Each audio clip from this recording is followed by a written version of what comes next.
যুক্তরাষ্ট্র ইরান উত্তেজনার প্রেক্ষাপটে হরমুজ প্রণালীতে চলাচলকারী মার্কিন পতাকাবাহী জাহাজগুলোর জন্য নতুন সতর্কতা জারি করেছে যুক্তরাষ্ট্র সরকার। দেশটির ম্যারিটাইম অ্যাডমিনিস্ট্রেশন পরামর্শমূলক বিজ্ঞপ্তিতে জানিয়েছে, এসব জাহাজকে ইরানের জলসীমা থেকে যতটা সম্ভব দূরে থাকার চেষ্টা করতে হবে। সোমবার প্রকাশিত এই নির্দেশনায় আরও বলা হয়েছে, কোনো পরিস্থিতিতে যেন জাহাজের ক্যাপ্টেন বা ক্রু সদস্যরা ইরানি বাহিনীকে স্বেচ্ছায় মার্কিন জাহাজে ওঠার অনুমতি না দেন। তবে যদি ইরানি বাহিনী জোরপূর্বক জাহাজে ওঠে, সেক্ষেত্রে ক্রুদের কোনো ধরনের শারীরিক প্রতিরোধ না করার নির্দেশ দেওয়া হয়েছে।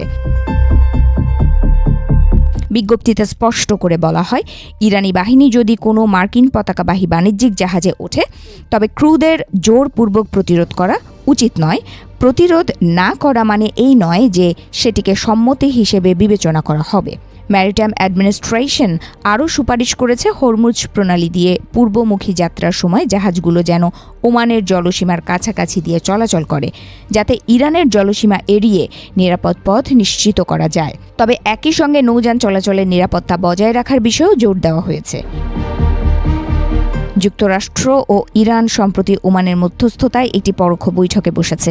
শুক্রবার অনুষ্ঠিত ওই আলোচনাকে দুই দেশের মধ্যে চলমান উত্তেজনা কিছুটা প্রশমনের একটি উদ্যোগ হিসেবে দেখা হচ্ছে। গত কয়েক সপ্তাহ ধরে পাল্টাপাল্টি হুমকি ও কড়া বক্তব্যের কারণে ওয়াশিংটন ও তেহরানের সম্পর্ক প্রায় যুদ্ধের কিনারায় পৌঁছে গিয়েছিল।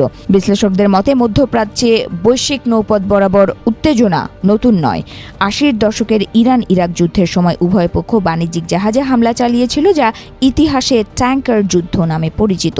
সেই সময় বিশ্বব্যাপী জ্বালানি সরবরাহ মারাত্মকভাবে ব্যাহত হয়েছিল। সাম্প্রতিক বছরগুলোতেও নিরাপদ নয় এই অঞ্চল।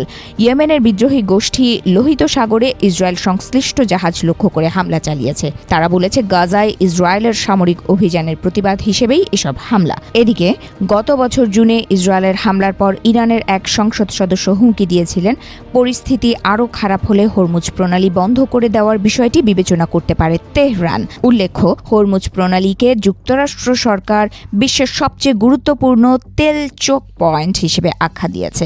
বিশ্বের একটি বড় অংশের জ্বালানি তেল এই পথ দিয়েই পরিবাহিত হয়।